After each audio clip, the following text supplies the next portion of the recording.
What's up, guys? How you doing today? This is Philly Dom. Please subscribe to my channel and please get this video a like. Today I'm coming to you from Cordova, Alaska. And today let's talk about Alaska's different type of seafood processors. Now, I'm a seafood processor, and let me tell you a quick definition of what a seafood processor is. A seafood processor is basically what it says. The fishermen bring the fish to the docks. We take the fish from the docks. We process the fish and we send it out to supermarkets and different customers that request the fish. Okay, and if you didn't know by now, Philly Dom is a travel blogger,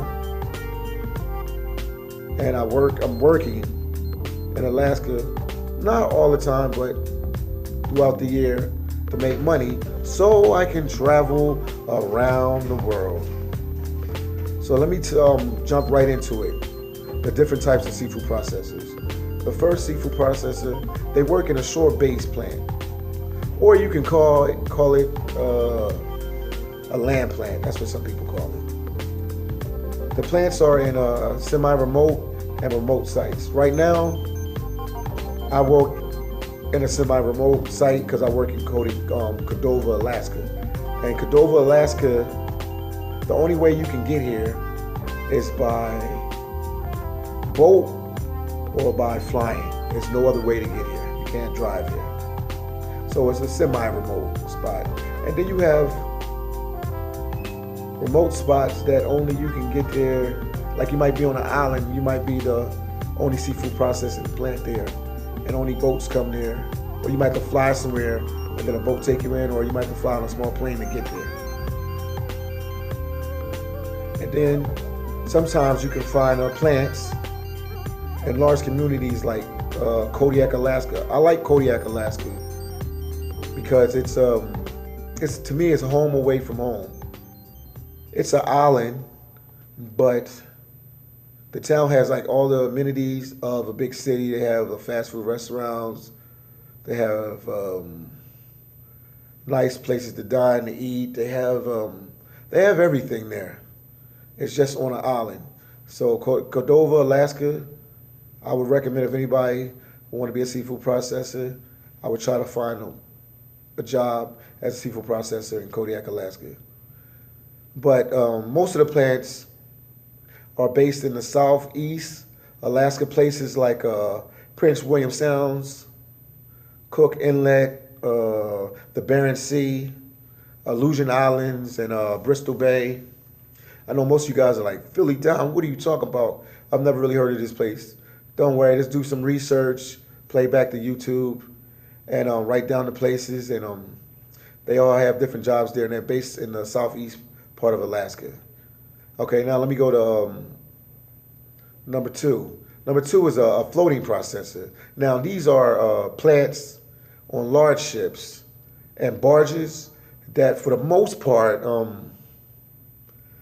they're near shore, and they receive fish for processing.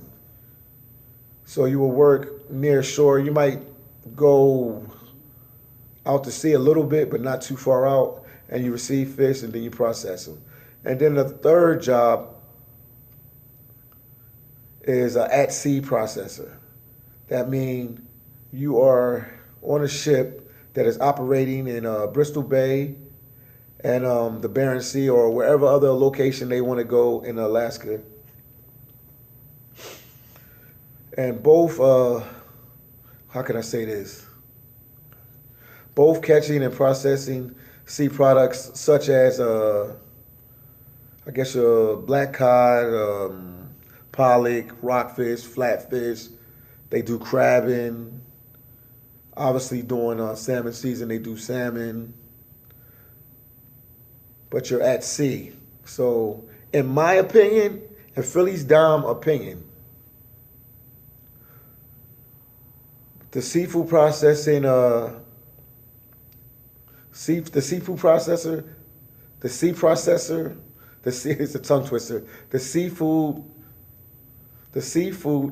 seafood processor, to me, is the best job because you eat, you sleep on the ship throughout the full season.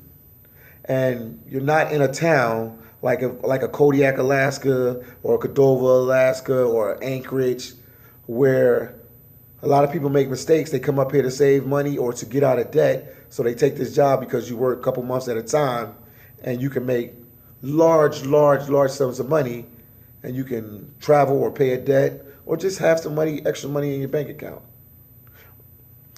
And they spend their money in the towns, which they should be saving.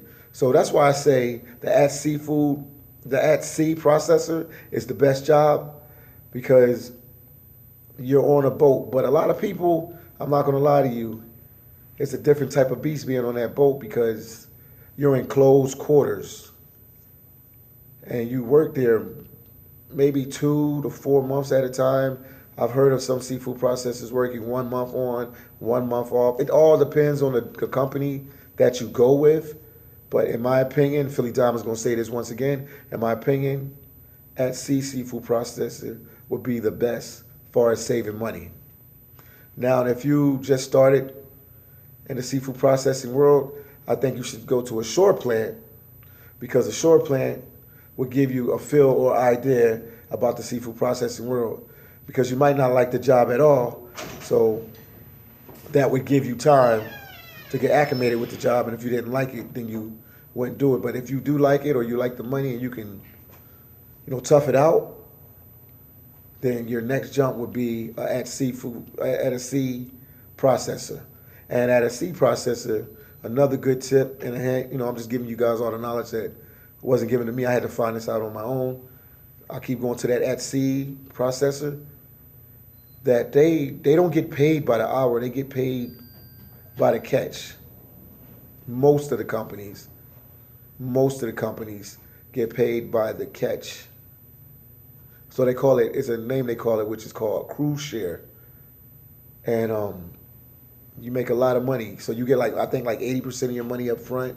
Different companies do it different ways, but you get about 80% of your money up front, every 2 weeks. And then when you get back home, or whenever your season is over with them, they send you checks for the other 20%. That's after they sell the product out there in the seafood market. And overall, the work environment is pretty cool and laid back. Seafood processing jobs can be, in my opinion, very rewarding, especially when there are options. Like I said before, man, options. You have options to work overtime hours and save money quickly, to pay off debts, or to save money, or to use money to travel, or to open a business, whatever your reason is. And also the typical environment of a plant on land or on sea requires most employees to, I call it, let's say just call it the uniform. So I'm just trying to give you guys, put something in your head to give you a little understanding of the seafood culture and the lifestyle. Requires most employees, unless you work in HR or any other job that may be like an office job, but most of the employees to wear, you wear rain gear, you wear rubber boots, and you wear gloves to process the fish. Now, and I've been doing this job, it's been 5 years now, and it's been rewarding because, like I said before, it helped me save a lot of money, and it helped me get money to travel. And another good thing I like about the job is that you can make big sums of money in 3 to 4 months, and then you can stop and do something else, and you don't have to work the whole year. But if you wanted to work the whole year, you could work the whole year, because some people use this as like a miniature lifestyle. They might do 3 months at one plant. They might do a shore-based plant. Then they might work a floating processor. And then they might work an at-sea processing plant. And they might do it for 6 or 7 months, stack up a nice bit of money in their bank account, and then they might just travel the world or relax. So they might work hard for 8 months to 6 months, and then the other 6 months just lay back and figure out what their next move in life is going to be. So once again, I hope this information was valuable to somebody out there looking for a job. I'm telling you, this job has really changed my life. It opened up a lot of doors, and I thank God every day that I found out about being a seafood processor. So once again, please subscribe to my channel. Please get this video like, and I hope this information is valuable to anybody. And if you need any assistance or any help, Philly Dom is there. I'm open to the public, so you can reach me on my Instagram, which is _Philly Dom,